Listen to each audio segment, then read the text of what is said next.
Okay sir, నమస్తే sir. నమస్కారం అండి. ఇప్పుడు మన తెలుగు సినిమాలు ఏవి వచ్చినా కూడా మాక్సిమం కన్నడ ఇండస్ట్రీ వాళ్ళు ప్రేక్షకులందరూ కూడా సినిమాల్ని బాయ్కాట్ చేస్తున్నారు. కనీసం పోస్టర్లు కూడా చించేస్తున్నారు ఉంచకుండా. సో ఇప్పుడు కాంతార సినిమా రిలీజ్కి ఉంది. ఇక్కడ మన తెలుగు ప్రేక్షకులు కూడా సినిమాని బాయ్కాట్ చేస్తాం అంటున్నారు. ఈ డెసిషన్ కరెక్ట్ అనుకుంటున్నారా, రాంగ్ అనుకుంటున్నారా? ఒక విధంగా చెప్పాలంటే కన్నడ పరిశ్రమ ఎప్పటి నుంచో కూడా ఈ వ్యత్యాసం చూపిస్తుంది.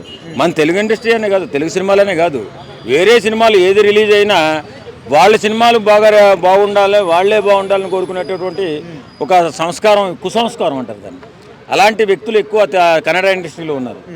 కాబట్టి వాళ్ళకి గుణపాఠం చెప్పాలంటే ప్రతి కన్నడ కానీ మన అది తెలుగు సినిమా కానీ లేకపోతే ఉన్న ప్రాంతీయ భాషలు చాలా సినిమాలు ఉన్నాయి, వాళ్ళందరూ కూడా బాయ్కాట్ చేయవలసిన అవసరం వచ్చింది. ఇప్పుడు వాళ్ళకి బుద్ధి చెప్పాలంటే ఖచ్చితంగా బాయ్కాట్ చేయాల్సిందే. సార్ ఇప్పుడు చాలా మంది కూడా అన్ని సినిమాలు ఒకటే, కళాకారులమంతా ఒకటే, అన్ని సినిమాలు ఆదరించాలని చెప్పేసి అంటున్నారు. మెయిన్గా పవన్ కళ్యాణ్ గారు కూడా ఈ మాట అన్నారు. సో మరి ఆ విషయానికి ఏం చెప్తారు? ఇప్పుడు అవతల వ్యక్తి కూడా మనమంతా ఒకటే అనుకోవాలి కదా, మనం అనుకుంటే సరిపోదు కదా. ఇప్పుడు చాలామంది అంటుంటారు మనమంతా ఒకటే, మనమంతా కలిపి చేసుకుందామని.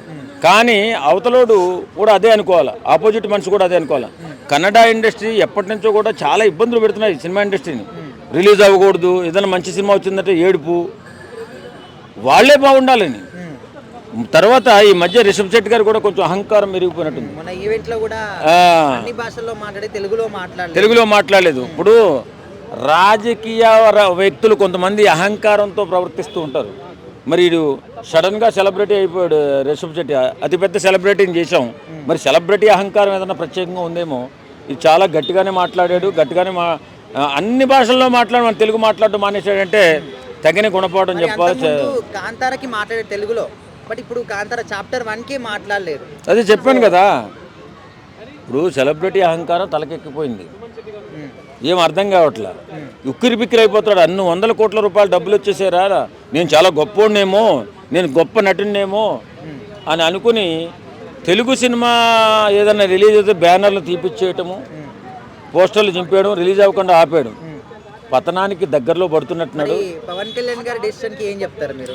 పవన్ కళ్యాణ్ గారు మాట్లాడారు, వాళ్ళు మన సినిమాలు కూడా సక్రమంగా ఆడిస్తే పర్వాలేదు, లేని పక్షంలో ఇలాంటి నైజమే చూపిస్తే మాత్రం ఖచ్చితంగా ఎదిరించవలసిన అవసరం ఉంది. లాస్ట్ ఛాన్స్ అనుకోవచ్చు. ఎందుకంటే కన్నడ వాళ్ళు అంత పెద్ద మార్కెట్ ఏం కాదు, వాళ్ళకి అంత గర్వం ఉంటే 100 కోట్లు 1000 కోట్లు ఉన్నటువంటి తెలుగు సినిమా ఇండస్ట్రీకి మనకెంత గర్వం ఉండాలి. మనమే ఎక్కువ హిట్ చేసేది కన్నడ సినిమాలు, వేరే భాషల్లో తమిళ్లో కానీ ఎక్కడ పెద్ద హిట్. మన మీద కూడా వాళ్ళ కక్ష చూపిస్తూ వ్యత్యాసం చూపిస్తూ ఉంటే ఈవేళ వాళ్ళకి ఖచ్చితంగా 100% వాళ్ళ సినిమాలు బాయ్కాట్ చేయాలా, వాళ్ళకి తగిన బుద్ధి చెప్పాలా.